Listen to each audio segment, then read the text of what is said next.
Alright, it's that time of the year, ladies and gentlemen. It's that time that everyone requires a good old fashioned scale. And because of that, we'll be talking about some movies, games, and books. Stuff that I just want to talk about. We'll be talking about both big names, small names, and I feel like talking about. Savageland. Overnight, the entire population of the town of Singa del Gusto. Sangre de Cristo. Yeah, that small town in the middle of buttfuck nowhere, Arizona. The whole town population disappeared overnight. All that was left is a bunch of mutilated bodies and a bunch of footprints and blood leading in different directions in the desert.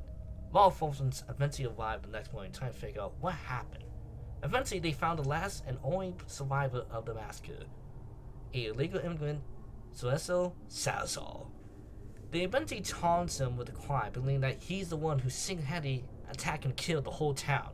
However, during the trial, evidence is found on Salazar's own personal camera that showed photos of what actually happened in the town. And what actually happened, apparently, something came to the desert. Hordes beyond any belief attacked and killed everyone in the town, leaving no survivors on that night. Now, it's important to address that this film is not a fan film. Instead, it's more of a mockumentary. And what the fuck is a mockumentary? What the fuck is this? Well, pretty much a mockumentary is more or less a fictional documentary. Yeah, in the name. But more or less, it's a film made in a documentary format, well, pretty much all the information being given to the viewers are, well, more or less being told by through interviews, found footage, or in this case, pretty much photos. Pretty much, more or less, keep it short. If you ever seen a Netflix documentary, it's pretty much that. It's a fictional version. So, unfortunately, for any of those who actually seen this film taking this video, well, I got bad news for you. Listen, you want to watch a real documentary? I don't know, go on Netflix. You know, watch making a movie or something like that. Anyway, what I found to be so great about this film is what happened to Salazar. You don't get to know the guy too well, or at least personally. You just know his backstory, how his ways, and why he lives in the town. And knowing that he's also a photographer, and I can know, once again, he's actually played by a professional photographer. I can't say his name, but hey, you wanna know what his name is? Here's the name. But honestly, what made this whole story so fascinating is pretty much how many people he's being used by so many people, from extreme grifters and right wingers, from using him as a reason why the borders would be more heavily guarded, and that knowing that Spain racial propaganda against, Hispanics, believing that they were responsible for the whole attack. While no one in the film, very few people actually dealing with the real issues of what's going on. That the creatures themselves, the zombies, are still on loose out there in the desert, that they can attack anyone else. We ain't getting the whole answer that no matter what, Salazar is helpless. No one can save him. At this point, the moment he was caught, he was doomed from the start. He was doomed to be sentenced to death.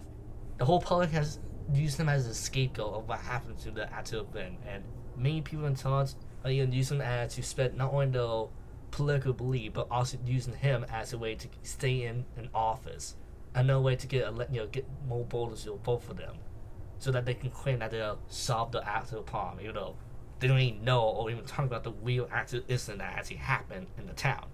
Now, this will be kind of the spoiler section if you don't want to know what happens to the rest of the film or what's in the photos themselves, since a lot of the big mystery of the film, especially in the first half, is what's in the photos. What happened in this town? What attacked and killed everyone? So if you don't want to hear about that, please move to this timestamp.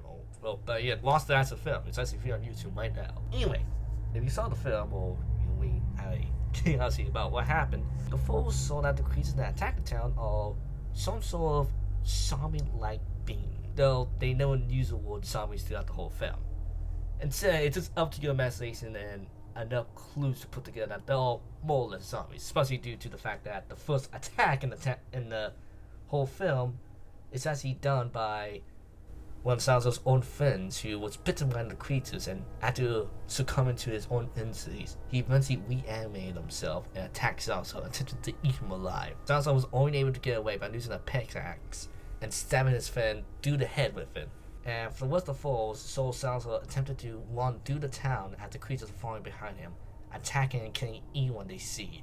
And honestly, the most disturbing and scariest part about the film is actually the photos themselves. The photos are scarier than a lot of horror films out here nowadays. Especially how, as I said beforehand, it's up to the viewer's imagination about how the creatures attack and how they move, and we depict them as less of creatures and less of the zombies that you see out of JoJo's Whelan zombie series, and more like something out of hell itself.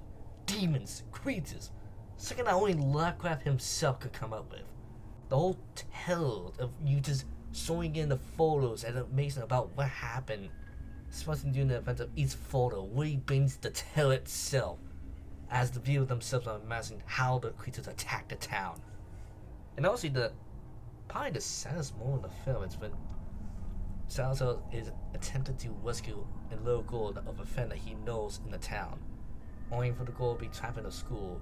The gates close and the zombies inside, and the last couple of photos just saw her slowly getting overwhelmed by the zombies themselves. The film ends with Salazar being sentenced to death, with the humans failing to convince the court to use the photos as evidence. And when Salazar dies, after being buried in the desert, they eventually found that his grave was open and the body is missing.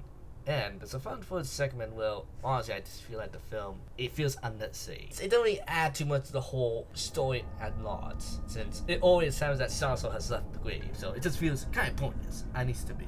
But otherwise, it's a fantastic film that honestly deserves a watch by anyone. If there wasn't horror films or the zombie films at large, this is a unique take on that genre that deserves to be watched.